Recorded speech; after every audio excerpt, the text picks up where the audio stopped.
Gadgets. ನಿಮಗೆ Kantara movie ನೋಡಿದ್ದೀರಾ? ಕಾಂತಾರದಲ್ಲಿ ಒಬ್ಬ ಬ್ರಹ್ಮ ರಾಕ್ಷಸ ಇರ್ತಾನೆ. ಎಲ್ಲಿರ್ತಾನೆ? ಗುಹೆ ಒಳಗಡೆ ಇರ್ತಾನೆ. ಇವಾಗಲೂ ಬ್ರಹ್ಮ ರಾಕ್ಷಸ ಇದ್ದಾನೆ. ಎಲ್ಲಿದ್ದಾನೆ? ನಿಮ್ ಪಾಕೆಟ್ ಒಳಗಡೆ ಇದ್ದಾನೆ. ಯಾರದು? ಮನಿ ಅಲ್ಲಪ್ಪ, ಮನಿ ಇಸ್ ಗುಡ್. ನೀವು ಎಲ್ಲಿವರೆಗೂ ಹಣ ಒಳ್ಳೇದಲ್ಲ ಅಂತ ಅನ್ಕೊಂತಿರ್ತೀರೋ ಅಲ್ಲಿವರೆಗೂ ಹಣ ನಿಮ್ಮ ಹತ್ರ ಬರೋದಿಲ್ಲ. ಮೊಬೈಲ್. ಆ ಬ್ರಹ್ಮ ರಾಕ್ಷಸ ಯಾರಾದ್ರೂ ಅವನ ಹತ್ರ ಹೋದ್ರೆ ಮಾತ್ರ ಅವ್ರು ಹಿಡ್ಕೊಂಡು ತಿನ್ಬಿಡ್ತಾನೆ.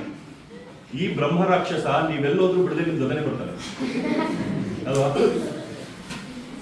ನೀವು ಮಲಗಿದ್ರೆ ದಿಲ್ ಕೆಳಗಿರ್ತಾನೆ, ಊಟ ಮಾಡುವಾಗ ತಟ್ಟೆ ಪಕ್ಕದಲ್ಲಿ ಇರ್ತಾನೆ.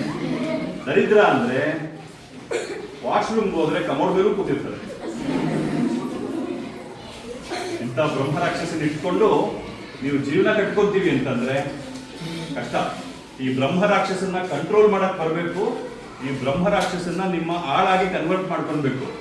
ಆವಾಗ ಅವನ ಉಪಯೋಗಕ್ಕೂ ಬರ್ತಾನೆ. ಅವನ್ನ ಯೂಸ್ ಮಾಡ್ಕೊಂಡು ಬ್ರಹ್ಮ ರಾಕ್ಷಸ ಬಂದಿದ್ದೆ ಕೆಲಸ ಮಾಡ್ಕೊಡೋದಕ್ಕೆ ತಾನೆ. ಅವ್ನು ಹೇಳಿದ್ದೆಲ್ಲ ಕೆಲಸ ಟಕ್ ಅಂತ ಮಾಡ್ಬಿಡ್ತಾನೆ. ಇವನು ಮಾಡ್ತಾನಲ್ವಾ, ನಿಮ್ಗೆ ಬೇಕು ಇವಾಗ ಏನ್ ಬೇಕು ಅದನ್ನ ಟಕ್ ಅಂತ ಕೊಡ್ತಾನೆ. ಆದ್ರೆ ಅವನ್ನ ಕಂಟ್ರೋಲ್ ಮಾಡಬೇಕು. ಹೆಂಗ್ ಮಾಡೋದು ಅದು